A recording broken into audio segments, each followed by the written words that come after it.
புழுக்கு கைகட்டி கிடந்தோம், துணி குறுகி நடந்தோம், கூலிக்கு மாடா உழைச்சோம், கொத்தடிமைகளா தெரிஞ்சோம்.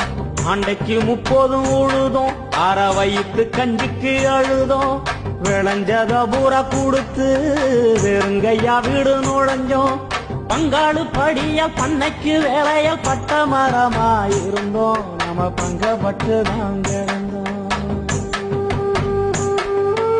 இது மட்டுமா இன்னும் இருக்கு இன்னல் பட்ட நிலைமை, எட்டி காய போல கசக்கும் அடையேகப்பட்ட கொடுமை. குடிக்கும் தண்ணிய கூட கை மடக்கி குடிக்க வச்சான், இடுப்புல துண்ட கட்டி நம்மள எப்பவும் கும்பிட வச்சான்.